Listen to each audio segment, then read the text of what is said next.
जब लड़की को अपना पहला बैंक नोट मिला, उसका मनी मॉन्स्टर तुरंत बड़ा और चमकदार हो गया। कुछ समय बाद वह मार्केट गई और कई बार हारने के बावजूद उसने लगातार और गेम टोकन खरीदे। मनी मॉन्स्टर तेजी से सिकुड़ने लगा। जल्द ही उसके पूरे परिवार को समझ आ गया कि अगर वे अपने नए साथी को बचाना चाहते हैं तो उन्हें खर्च में सावधानी बरतनी होगी।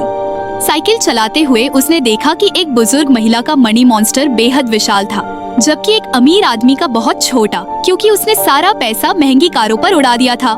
सुपरमार्केट में लड़की बार बार पापा की ट्रॉली में सामान भरती रही। जैसे जैसे ट्रॉली भारी होती गई, उसने देखा कि पापा का मनी मॉन्स्टर छोटा हो रहा है, लेकिन जैसे ही उन्होंने अतिरिक्त सामान वापस रख दिया, वो फिर पहले जैसा हो गया। उसी शाम लड़की ने अपना पसंदीदा टीवी शो देखा और चाहा कि माँ उसे कॉन्सर्ट का टिकट खरीद दे। माँ के मना करने पर वह नाराज होकर अपने कमरे में चली गई और खुद का कॉन्सर्ट बनाने का निश्चय किया, लेकिन चाहे जो भी कपड़े पहनती उसे पसंद नहीं आते।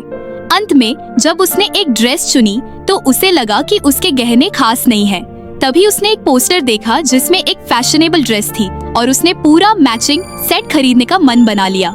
उत्साहित होकर वह खरीदारी में पूरी तरह खो गई, बिना यह समझे कि उसका मनी मॉन्स्टर धीरे धीरे सिकुड़ रहा है। धीरे धीरे वह नियंत्रण खो बैठी और जो चाहा खरीदने लगी। तभी उसे एहसास हुआ कि मनी मॉन्स्टर नजरों से पूरी तरह गायब हो चुका है।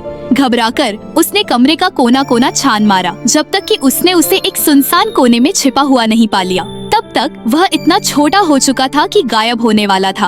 अपने कमजोर साथी को देखकर लड़की को अपनी गलती का एहसास हुआ। उसके माता पिता उसे ढांढस बंधाने आए। अपने दोस्त को बचाने के लिए लड़की ने फालतू चीजें खरीदना बंद कर दिया। जल्द ही मनी मॉन्स्टर फिर से ताकतवर होने लगा। अगले ही दिन वह बाजार गई और अपना सारा बेकार सामान बेच दिया। मॉन्स्टर तुरंत अपने पुराने आकार में लौट आया।